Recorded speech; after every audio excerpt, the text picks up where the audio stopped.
কুণাল ঘোষ আমাকে যত গালাগালি করবেন আমি তো লড়াই করব যে কুণাল ঘোষ যাতে আমাকে গালাগালি দিতে পারেন, অন্তত ওনার গালাগালি দেওয়ার স্পেসটা থাকে। আমরা গান্ধী পারমিশন পেলে অবশ্যই মেয়র রোডে গান্ধী মূর্তির পাদদেশেই 21শে জুলাইয়ের শহীদ সমাবেশ হবে। একজন প্রার্থীকে জিততে গেলে 147টা ভোট লাগবে। তো আমাদের প্রার্থী দেওয়ার তো কোনো স্কোপ নেই।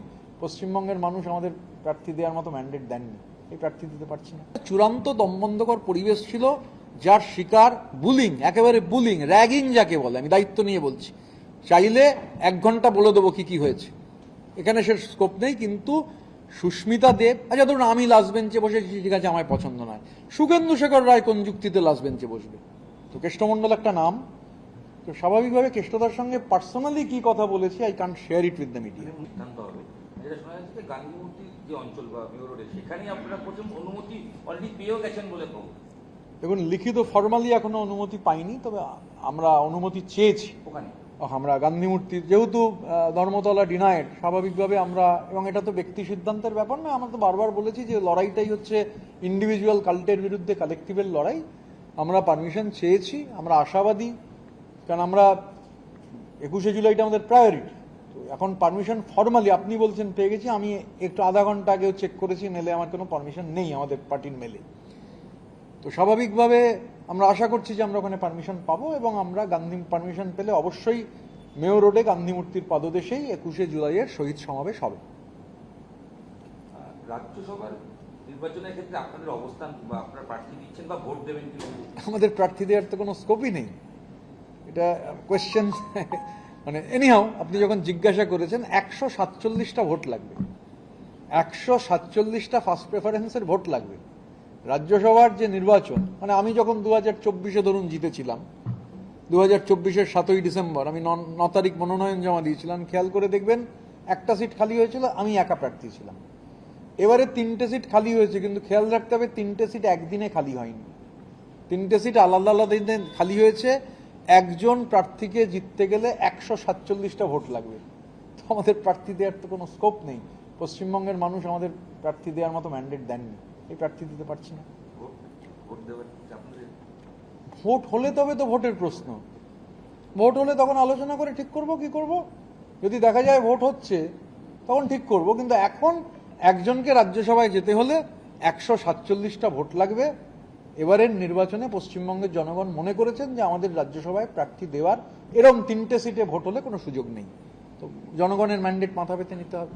বিজেপির 3জন যিনি রাজ্যসভার মানে প্রার্থী হলেন, তারা একটা সময় তৃণমূল কংগ্রেস ছিলেন, তারা রাজ্যসভার সদস্য ছিলেন, বিজেপিতে যোগ দিলেন এবং প্রার্থী হলেন। এক্ষেত্রে আপনাদের মানে প্রিন্সিপাল অপোজিশন হিসেবে দেখুন, যে 3জন মানে প্রার্থী হয়েছেন, এরা ব্যক্তিগতভাবে প্রত্যেকেই আমার খুব ঘনিষ্ঠ। বুলুদা বা সুখেন্দু শেখর রায়, তার সঙ্গে আমার দীর্ঘদিনের সম্পর্ক। তিনি অনেকটা গার্জেনের মতো ভূমিকা পালন করেছেন, যখন খুব সমস্যা ফেস করেছি রাজ্যসভায় দেয়াল হয়ে দাঁড়াবার চেষ্টা করেছেন। সুস্মিতা 2014 থেকে আমার ভীষণ বন্ধু, ও লোকসভায় জিতেছিল, আমি রাজ্যসভায় গেছিলাম, সেই সময় থেকে আলাপ। সুস্মিতার সঙ্গে নিয়মিত যোগাযোগ ছিল, আছে, থাকবে। সুস্মিতা আমার খুব ভালো বন্ধু। প্রকাশ আমার ছোট ভাইয়ের মতো। প্রকাশকে আইডেন্টিফাই করার কাজে হয়তো আমারও কিছুটা অবদান ছিল। প্রকাশ একটা চা বাগানের শ্রমিক বস্তি থেকে, শ্রমিক লাইন থেকে উঠে আসা একজন নেতা। আমি ওই জেলায় দীর্ঘদিন থেকেছি। তো একজন সিনিয়র, একজন বন্ধু এবং একজন ছোট ভাইয়ের মতো, তারা একটা রাজনৈতিক সিদ্ধান্ত নিয়েছেন। কেন নিয়েছেন, কোন পরিপ্রেক্ষিতে নিয়েছেন, আমার গতকাল ওরা বিজেপিতে যোগ দেওয়ার পর কোনো কথা হয়নি। কিন্তু এটা বলতে আমার কোনো অসুবিধা নেই, ওদের রাজনীতি আমার রাজনীতির বিরোধী, ওরা একটা অন্য রাজনৈতিক অবস্থান নিয়েছেন, কিন্তু সেটা তাদের ব্যক্তিগত ব্যাপার। আমরা পলিটিক্যালি ওদের বিরোধিতা করব, কিন্তু ব্যক্তিগতভাবে কেউ যদি আমায় বলেন, বুলুদা, সুস্মিতা বা প্রকাশের সঙ্গে আমার ব্যক্তিগত সম্পর্কের কোনো মানে এতে প্রভাব পড়বে না। রাজনীতিগতভাবে সুস্মিতার সঙ্গে লড়াই করব, প্রকাশের সঙ্গে লড়াই করব, বুলুদার সাথে লড়াই করব, কিন্তু ওরা একটা সিদ্ধান্ত নিয়েছেন। এখন সেই সিদ্ধান্ত কেন নিয়েছেন, এটা ওদের আপনাকে জিজ্ঞাসা করতে হবে। ওদের রাজনৈতিক সিদ্ধান্ত ওদের, আমাদের রাজনৈতিক সিদ্ধান্ত আমাদের। তৃণমূলের এটা তো ক্ষতি একটা, মানে আপনারা যে দেখুন, আমি একটা কথা উজ্জ্বল বলি যে মানে আমি যেহেতু 3জনই আমার সহকর্মী ছিলেন, রাজ্যসভার যে দমবন্ধ করা পরিবেশ, আমি বলতে বাধ্য হচ্ছি, কথাটা উঠলো বলে। আমি পার্লামেন্টে প্রথমে 6 বছর, আর পরে যদি এই 15 মাস ধরা যায়, তাহলে এই 75 মাস বা বেশি 72 আর এদিকে। তো যতদিন আমি 7 বছর সম্মান 7 ইয়ার্সই ধরুন, আপনি সার্চ করলে দেখবেন আমার কোয়েশ্চেন খুব হাই। আমি 823টা প্রশ্ন করেছি, 267টা বিতর্কে অংশগ্রহণ করেছি, সব ন্যাশনাল অ্যাভারেজের থেকে হাই। কিন্তু চূড়ান্ত দমবন্ধকর পরিবেশ ছিল, যার শিকার বুলিং, একেবারে বুলিং, র্যাগিং যাকে বলে, আমি দায়িত্ব নিয়ে বলছি। চাইলে 1 ঘন্টা বলে দেবো কি কি হয়েছে, এখানে সে স্কোপ নেই। কিন্তু সুস্মিতা দেব, আচ্ছা ধরুন আমি লাস্ট বেঞ্চে বসেছি, ঠিক আছে, আমার পছন্দ নয়। শুভেন্দু শেখর রায় কোন যুক্তিতে লাস্ট বেঞ্চে বসবে? কেন শুভেন্দু শেখর রায়কে লাস্ট বেঞ্চে বসানো হবে? ওখানে তো সিনিয়রিটি।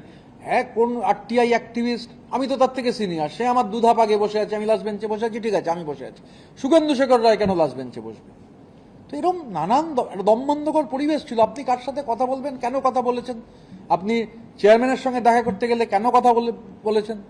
তো এই Gestapo, black shirt, brown shirt, হিটলারের ঠ্যাঙারে বাহিনীর মতো এগুলো লাগানো ছিল। ওই 3-4 জন লোক আছে, ম্যানেজিং ডিরেক্টর আর তাদের কিছু হ্যান্ডস। একটা দমবন্ধকর পরিবেশ ছিল, আমি অস্বীকার করব না। এ নিয়ে প্রকাশের সঙ্গে, প্রকাশ একটু চাপা, কিন্তু বুলুদা বা সুস্মিতার সঙ্গে এ নিয়ে অনেকবারই কথা হয়েছে। তো এই পরিবেশ লোকসভাতেও ছিল, আমি জানি। এই একই ফর্মুলা লোকসভাতেও, প্রশ্ন করা যাবে না, 0 আর যেটা বলে দেবো সেটা বলতে হবে। তা স্বাভাবিকভাবে এখন তারপর তারা একটা রাজনৈতিক সিদ্ধান্ত নিয়েছেন। ক্ষতি তো বটেই। বুলুদা এবং সুস্মিতা পার্লামেন্টারি প্যারামিটার্সে অসম্ভব পারফর্মিং। প্রকাশ একটা চা বাগানের শ্রমিক লাইনে থাকা, এখনো শ্রমিক লাইনে থাকে, কোনো চেঞ্জ হয়নি, যে কোয়ার্টারে থাকতো সেই কোয়ার্টারেই থাকে। তো এই ধরনের অর্গানাইজার, এখন এই ধরনের অর্গানাইজাররা কেন ছাড়তে বাধ্য হচ্ছেন সেটা একটু ইন্ট্রোস্পেক্ট করুন, যাদের জন্য ছাড়তে বাধ্য হলেন।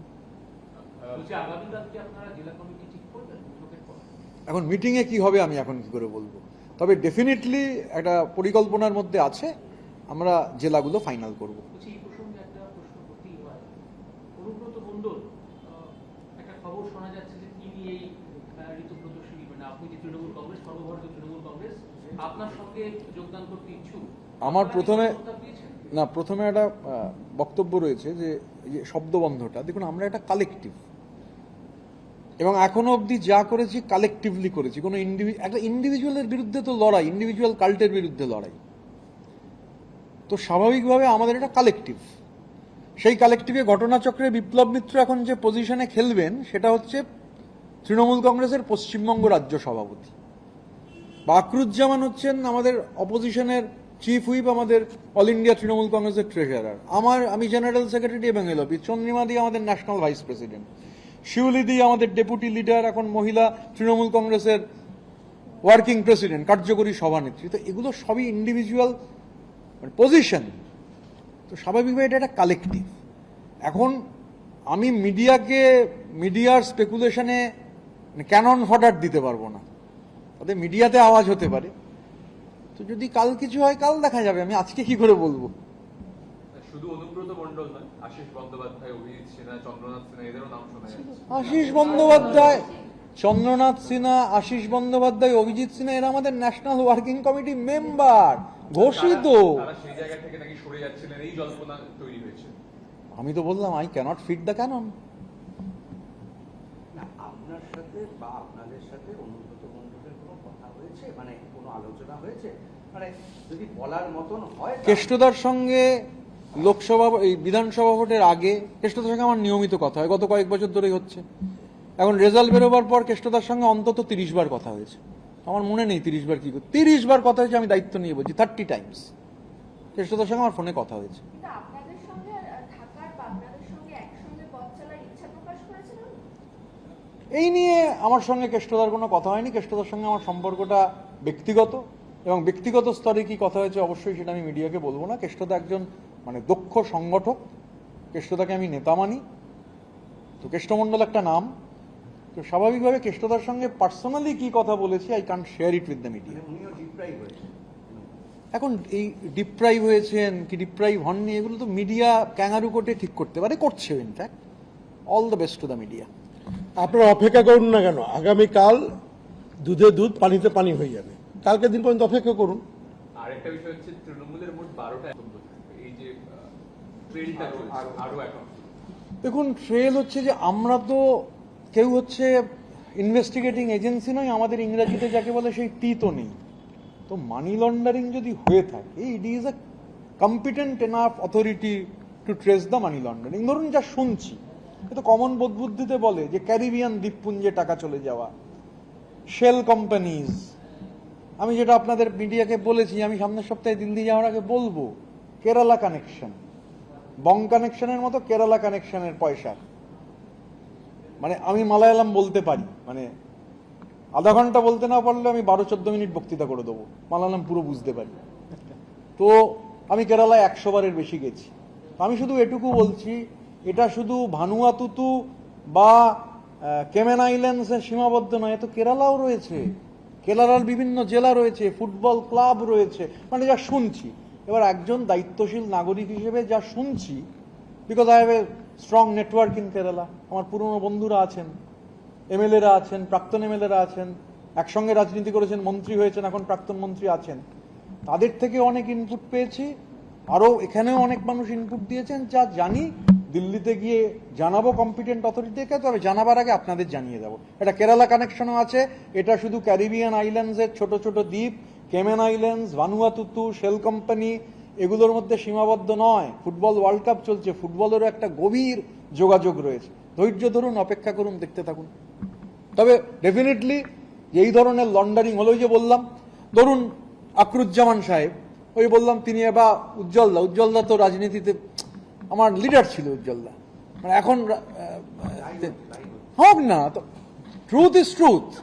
তুমি এখন আর রাজনীতি করো না, তুমি এখন সাংবাদিকতা করো, that does not mean the truth becomes সত্য। সত্য যে যতই যাই হোক, সত্য বাস্তব। এবারে আকরুজ্জামান সাহেব কথার কথা একটা চার্টার্ড ফ্লাইট আর একটা হেলিকপ্টার কিনলেন। ঋতব্রত ব্যানার্জি তার অ্যাকাউন্ট থেকে দিল টাকা আকরুজ্জামান সাহেবকে, মানে কেনার জন্য। তারপর আবার প্রতি মাসে আমি যদি আকরুজ্জামান সাহেবকে দুটো চড়ার জন্য ভাড়া দিতে থাকি, এটা একটা latest test case of a new money laundering. এটা একটা নতুন ভিস্টা, আমি বলবো চার্টার্ড মাফিয়া বাটপার তিনি মানে একটা নতুন ভিস্টা খুলে দিয়েছেন। চর্চা হবে, যখন এগুলো নিয়ে আলোচনা হবে, এগুলো চর্চা হবে। আর একটু ওয়েট করুন না, আমি তো আপনাদের সঙ্গে শেয়ার করে দেবো 91 পাতার চিঠিটা। All are related to money laundering. আপনাদের এই কমিটি ঘোষণার পর কুণাল ঘোষ একটা আমি বলছি যে আপনাদের না একটা বলছেন প্রতিক্রিয়ার জন্য যে এটা আপনারা ঘরে বসে করছেন, বেশিরভাগ বিশ্বাসঘাতক কিছু মানুষকে ভয় দেখিয়ে আপনাদের সঙ্গে নিয়ে আসা হয়েছে, তৃণমূলের সঙ্গে কোনো সম্পর্ক নেই কমিটির বা আপনাদের এই যা ঘোষণা করছেন। এখন ওনার মানে একটা গণতন্ত্রের মূল কথা হচ্ছে যে I may not agree with what you say, but I will defend to the last your right to say it. Kunal Ghosh আমাকে যত গালাগালি করবেন, আমি তো লড়াই করবো যে কুণাল ঘোষ যাতে আমাকে গালাগালি দিতে পারেন, অন্তত ওনার গালাগালি দেওয়ার স্পেসটা থাকে, স্পেসটা যেন চলে না যায়। তো স্বাভাবিকভাবে আমি তো কালকে বলেছি যা বলার, আর to be continued, wait and watch. Thank you. হ্যাঁ।